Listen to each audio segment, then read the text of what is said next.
And one of the things that these sessions help in, the ideation sessions, which are based on design thinking methodology, is that they put some structure to the process of thinking about new ideas. Hey everybody, my name is Angie Murenga. You're watching Just Angie. It's Mwangi Monday. It's the first day of February. So happy new month. Welcome to a new month in February. That's amazing. We really bless God for that. And I'm having a conversation with Njeri about new thinking, new ideas, innovation. So yeah, and happy new month to you too, Njeri. Thank you. Happy new month. Thank you. Tell me about new thinking. Yes. Without giving it away, because you're going to be doing this, you're going to be running a masterclass. And I think it's appropriate. It's a very appropriate conversation because we have to start thinking differently. Yeah. I mean, so much because of the pandemic that happened starting 2020, March. So much has changed. The world has changed, and sometimes we get stuck. But what we need to do is think in new ways, get a new mindset, think innovation, think creativity, even that ideation thing. Yeah. Write all the ideas down. So just take us through that without giving everything that you're going to speak about at the masterclass. Okay. I think talking about the pandemic is a good place to start because very many people, including myself, have gone through a whole season of reflection, re-strategizing, reset. And so a lot of people, I believe, including me, are at a point where we are asking ourselves, okay, so what next? I feel like I've pivoted, I've changed a little, and I'm now on a different direction that I feel this is the way I want to go. So what is my next? And one of the things that these sessions help in, the ideation sessions, which are based on design thinking methodology, is that they put some structure to the process of thinking about new ideas. So here you are, you're asking yourself, what is your next? What do you want to do? So going through the whole ideation process, together with a group of other like-minded people who are also sharing the ideas, will just enable us get to a point where we'll say, okay, I think these are the ideas that I want to focus on for my next season, for my next 1 year, for my next 5 years, and also just come up with a really practical blueprint. Or we can call it prototype, but these are just terms to say, come up with a practical step-by-step process on how to bring those ideas to life. Because that's important. Because one of the things, there's so many ideas and people have so many ideas, but so many of them die. Yeah. And we have ideas, we have thoughts, we have a way that we're thinking we're going to go, but it's the how. The how is the most important thing. Yeah. What are the 3 steps I'm going to take to actualize this one thing? Yes. And for me, I always add accountability. Yes, correct. Who's going to hold you accountable? Who are you going to tell so that they can then help you do that? But because we can have lots of ideas all over the place, and I think it will help. It will help a lot of people who are maybe sometimes all over the place. Yeah. So that you crystallize your ideas. Correct. It will also help people who have too many ideas. Yeah. Then you can narrow them down and say, where do I need to begin? Like for me, I have so many ideas. Then sometimes I can just say, let me just leave it, because I can't even, where do I start? Yeah. But it helped me realize where I need to start. Yeah. And so that you can sort of hone in and actually then get something done. Yeah.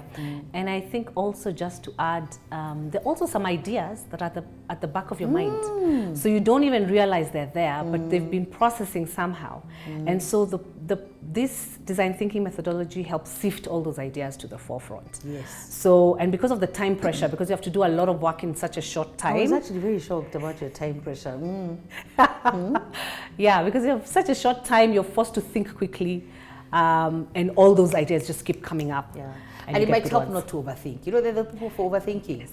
I think the short time and the pressure helps the people who overthink things, psychoanalyze, turn it upside down, crooked inside out, because you just have to think quickly. Yes. And I could tell even on the call, because we had a session, the ones who are struggling, the ones who are overthinkers, who they were not like, we're not going to think about this too quickly, but I think it helped them. It helped them do that so that you don't overthink it. Yeah. And then you put in all your ideas together. Something else also, I remember that day, I was really praying that somebody would be able to bring something out of their subconscious. And somebody actually spoke and said they did. That this came from very far and was brought to the forefront, and now they have a way to move forward. That's very powerful. Yeah. Because I'm always saying we're very powerful spirit beings. Yeah. extremely human beings, spirit beings. We are powerful, and we even have all the solutions within us.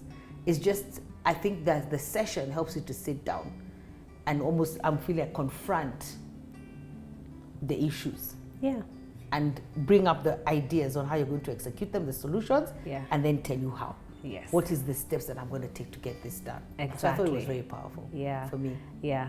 And one of the things that we touched on, and always is such an important part of the process, is thinking about your stakeholders, or the people who you need to help bring your idea to life.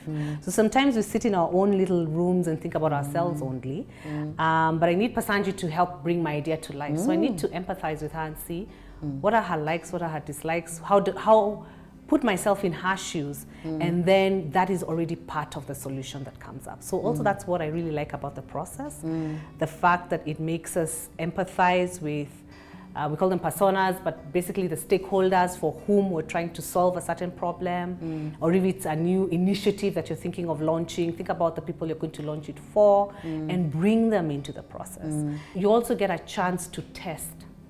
And even if you don't necessarily do it during the workshop itself, it's important that during the process that you test your idea. So this will make the people of overthinking like me very happy, because you can actually take whatever you come up with, whatever blueprint you come up with, and test it on somebody on actual. Exactly. Test it and refine it further, and then see if it's working or not. One of the things I enjoyed about this training session with you and the ideation, and I'm sure people are going to enjoy the masterclass, is you had a very practical one. I was actually surprised that it was about you and your family meal planning. Yes. I was like, huh? Wow. It was so simple yet so practical, yet it's a problem for many people. That I love that was your example. And then your stakeholders were your children. Yes. Because they're the people who are enjoying the meals, but also the lady who helps prepare them is another stakeholder. So it was very good because it brings, the like you said, the stakeholders even to life. Correct. Very vividly. I know who this product or this idea or this solution is for, who's going to enjoy it, who's going to be part of my process. I mean, I was like, wow, very amazing. Very, very amazing, Jenny. Yeah. And that was a real problem for me, to be honest. About meal planning. About meal planning. My children have been complaining that the menu at home has gotten boring. So I'm like, okay, so let me use this process to see how to come up with it, and it helped. Yeah. And they could weigh in and say what they wanted. Yes, they could weigh in. So I haven't actually, I need to execute it now. So I did the ideation session as well.